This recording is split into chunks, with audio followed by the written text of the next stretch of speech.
राधे राधे, जय श्री कृष्ण। कैसे हो आप सभी? उम्मीद है आप सभी स्वस्थ होंगे, मस्त होंगे। मौसम की तो बात ही अलग है और बारिश हो रही है तो मैं उठ के आ गई थी और नहा धो के अब मैं माधव को उठा दूँगी, क्योंकि आपको पता है सुबह मेरा सबसे पहला काम यही होता है, माधव को उठाना। और आज कुछ तबीयत ठीक नहीं लग रही थी, लग रहा था जैसे कोई कुछ दिक्कत है, लेकिन फिर भी सोचा कोई बात नहीं, बच्चों को तो स्कूल भेजना ही है चाहे कुछ भी हो जाए। क्योंकि देखिए बच्चों की छुट्टी रोज़ रोज़ कराना अच्छा नहीं होता, क्योंकि स्कूल का काम भी डिले होता है और बच्चे का भी फिर मन हट जाता है। और बेटू ने तो अभी स्कूल जाना शुरू कराया तो मैं नहीं चाहती कि उसकी कोई भी छुट्टी हो। तो सोचा क्या ही बनाऊँ बच्चों के लिए, रोज़ नया सोचना पड़ता है। और बेटी तो सीधी थी, उसको तो कुछ भी दे देती थी, लेकिन इसके लिए तो मुझे रोज़ अलग सोचना पड़ता है। तो मैंने सोचा क्यों ना इनके लिए चीले बना देती हूँ बेसन के। तो उसके लिए मैंने कर ली थी तैयारी, प्याज टमाटर वगैरह कट करके। मैं कोई मसाला वगैरह ऐड नहीं करती हूँ, क्योंकि छोटे बच्चे हैं, मैं इनको ज़्यादा स्पाइसी वगैरह नहीं खिलाती हूँ, बिल्कुल सादा सिंपल खाना देती हूँ। तो मैंने इसमें बस बेसिक सा मसाला डाला, हल्दी, नमक, धनिया और अजवाइन थोड़ी सी, ताकि बच्चों को कोई नुकसान ना दे। तो इसका मैं बना लूँगी अच्छे से बैटर। और मतलब बार बार ना ऐसा फील होता है ना, कई बार तबीयत ख़राब रहती है तो हमें पता नहीं चलता कि सच में ही है या नहीं है। ऐसा ही मेरे साथ हो रहा था, रात से सर में था दर्द काफ़ी, लेकिन सोचा बस तुझे ही फील हो रहा होगा, होगा नहीं। तो अपने आप को स्ट्रोंग रखना, वो स्ट्रोंग रखने की काफ़ी कोशिश करी और मैं काम में लगी रही। तो मैंने बैटर तैयार करा और तवे पे डाल दिया है चीला। और ध्यान दिया नहीं भाई, देखो नीचे गैस बंद है, बिल्कुल भी नहीं रहा। ये थोड़ा सा एक ना इसका ये सिस्टम ख़राब हो रहा है कि जब मैं इसे स्लो करती हूँ ना, लो फ्लेम पे करती हूँ, तो ये ना अपने ऑटोमेटिक बंद हो जाती है। फिर मैंने दोबारा लाइटर से जलाई और जलाने के बाद अब बनेगा मेरा चीला। और जो लोग ये कहते हैं ना कि घर में झाड़ू पोछा होने के बाद काम ही क्या बच जाता है, तो भाई मुझे तो ये लगता है कि झाड़ू पोछा तो बहुत छोटी सी चीज़ है, उसके बाद जो काम रहता है घर में वो इतना रहता है कि आप सोच भी नहीं सकते। और किचन में तो हर थोड़ी थोड़ी देर में आप कितना भी काम ढूंढ लीजिए। अब ये खाना बनाया तो काउंटर टॉप साफ़ करिए, अब ये खाना खाया तो बर्तन साफ़ करिए, अब ये बर्तन साफ़ हो गए तो उनको लगाइए। मतलब कुछ ना कुछ छोटा छोटा काम लगा रहता है, सिर्फ झाड़ू पोछा करना ही काम नहीं होता है। अगर करने वाले को ढूंढने की ज़रूरत नहीं होती, जिसको करना होता है ना उसके पास बहुत सारे काम रहते हैं। लेकिन हाँ, लोगों की कहना है कि झाड़ू पोछा हो जाता है, घर में काम ही क्या बचता है। घर में काम ही क्या बचता है, 2 आदमी हैं। भैया करके देखो घर में काम क्या बचता है।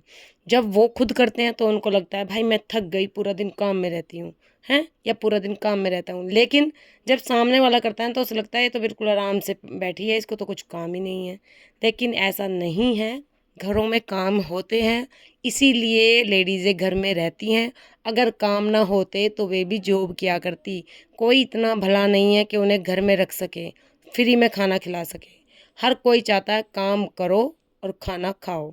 तो देखो मैंने चीले कर दिए तैयार, बैठ बैठ के मैंने आज चीले बनाए, क्योंकि मुझे इतना ज़्यादा हड़क हो रहा था ना, और पेट में भी पता नहीं अजीब सा हो रहा था दर्द। समझ नहीं आ रहा था कि क्या हो रहा है। बैठती थी फिर चीला सेक लेती थी, क्योंकि मुझे बस ये था कि नाश्ता कैसे भी बन जाए, बच्चे चले जाए, बाकी काम बाद में देखूंगी। तो मैंने ऐसे ही करके नाश्ता बना दिया और साथ के साथ कर दूंगी गैस को भी साफ़। और गैस को अच्छे से साफ़ करके, क्योंकि आपको पता है मैं किचन गंदा छोड़ के नहीं जा सकती हूँ, तो मैंने सोचा साथ के साथ इसे साफ़ करके चली जाती हूँ। क्योंकि भाई देखो आराम होगा तो काम तो फिर भी करना पड़ेगा, वरना काम ऐसे ही पड़ा रहेगा। और मुझे ज़्यादा सब्र होता नहीं है, हल्का सा भी आराम हो जाता है तो मैं काम करने लग जाती हूँ। आके लेट गई, बहुत 2-3 घंटे लेटी रही, और उसके बाद बीपी चेक कराया तो नीचे का बीपी हाई था, ऊपर का लो था। फिर डॉक्टर को बुलवाया तो दोनों बीपी लो हो गए और बज गए थे 9:30। मेरा कोई भी काम नहीं हुआ था, हिम्मत मार के उठी, दवाई ली। डॉक्टर ने जब बोला कि बीपी दोनों ही डाउन है आपके काफ़ी, तो मैंने सोचा सबसे पहले माधव को स्नान करा देती, क्योंकि आज 9:30 के करीब, 8:30 9:30 के करीब का टाइम हो गया था। और माधव भी ऐसे ही बैठे थे बेचारे सुबह से।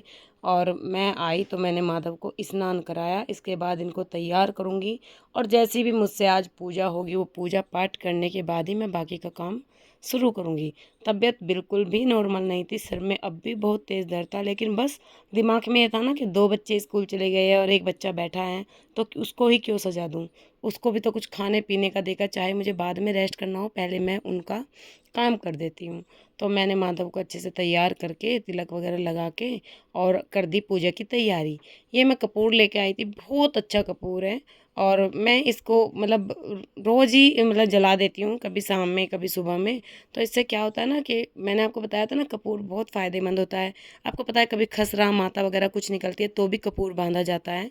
तो बहुत ज़्यादा एंटीबायोटिक होता है, नेगेटिविटी को दूर करता है। तो मैंने सोचा अच्छा-सा फ़ील होगा अपने आप को भी जब अच्छी-सी स्मेल आएगी, खुशबू आएगी सॉरी। तो मैंने ऐसे ही कपूर को जलाया और पूजा कर दी है तैयार। और इधर मैं अब कर दूँगी माधव की और महादेव की दोनों की पूजा। और पता है मेरे मेरे में क्या ख़ासियत है? मुझसे ना दिखावा नहीं आता। मतलब जैसे मेरी तबीयत ख़राब है तो आप मेरे फेस से नहीं जज कर सकते इतना कि मेरी तबीयत ख़राब है। मैं जैसे ही मुझे हल्का-सा आराम होता है, मैं अपने आप को इतना रिफ़्रेश कर लेती हूँ ना कि कोई सामने वाला बोल नहीं सकता तबीयत ख़राब है। मैं इतनी ही एक्टिव हो जाती हूँ, अपने काम में इतनी ही लीन हो जाती हूँ। मुझसे फिर ये नहीं होता कि बार-बार जाके लेटो और दिखाओ कि मेरी तबीयत ख़राब है और फिर आके काम में करो। नहीं, मैं अपना प्रॉपर काम करती रहती हूँ। फिर मुझे बस यही रहता है कि भाई जब अब तक ये काम नहीं हुआ तो इसका मतलब ये काम आपको ही करना है और आपको ही करना है तो क्यों ना करके ही आराम करना। और ये हर हाउसवाइफ़ के साथ होता होगा, देखिए ज़िम्मेदारी इसे ही कहते हैं, है ना?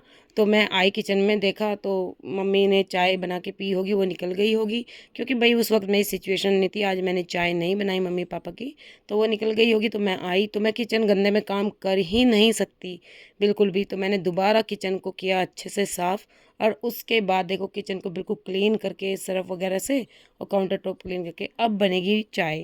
क्योंकि डॉक्टर ने बोला बीपी काफ़ी डाउन है तो आप या तो चाय पी लीजिए, कॉफ़ी पी सकते हो तो कॉफ़ी पी लीजिए। वैसे मेरी दोनों चीज़ बंद हैं क्योंकि मुझे एलर्जी हुई है, लेकिन अब क्या करूँ, एक बीमारी ठीक नहीं होती दूसरी आ जाती है। बीमारी का घर हो रही हूँ। लेकिन कोई बात नहीं, मैंने उधर चाय बनाने रखी और इधर दूध गर्म होना रख दिया। साथ के साथ लगा दूँगी रही, क्योंकि देखो ये चुटर-पुटर के ना बहुत काम होते हैं।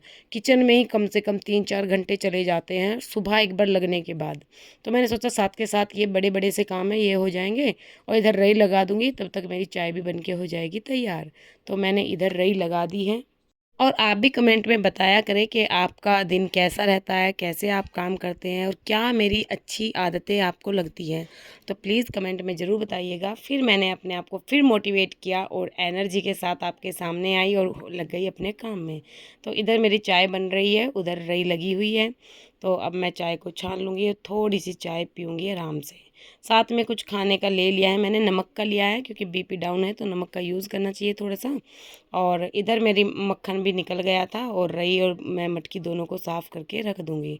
वो मैं रिकॉर्ड नहीं कर पाई क्योंकि ये पता है ना, कभी-कभी होता है ना कि मन नहीं करता। आज मेरे साथ ऐसा ही था, काम तो मैंने बहुत सारे किए, लेकिन रिकॉर्डिंग मैंने बस थोड़ी-सी मॉर्निंग का ही रूटीन आपको दिखाया कि मैंने मॉर्निंग में क्या किया, इवनिंग का ज़्यादातर छोड़ दिया मैंने। और फिर मेरे बर्तन भी हो गए थे साथ के साथ साफ़। और इधर ये जो मैं हॉट केस में जो रोटी रखती हूँ ना, उसका रोज़ सुबह उसके रखने वाला वो क्या बोलते हैं उसको यार, मैं भूल जाती हूँ। हमारे यहाँ पे तो छलना बोलते हैं। तो ये छलना मैं रोज़ निकाल लेती हूँ और सुबह को इसको वॉश करके रख देती हूँ। बहुत सारे हैं लेकिन मैं रोज़ मॉर्निंग में सबसे पहले इसका छलना निकालती हूँ, उसको वॉश करती हूँ और इसको भी साथ के साथ धो के डाल देती हूँ। तो ये भी मेरा धुल गया था। उसके बाद मैं जल्दी से उठी और बताऊँगी कहाँ गई थी। मिलते हैं नेक्स्ट व्लॉग में। राधे राधे।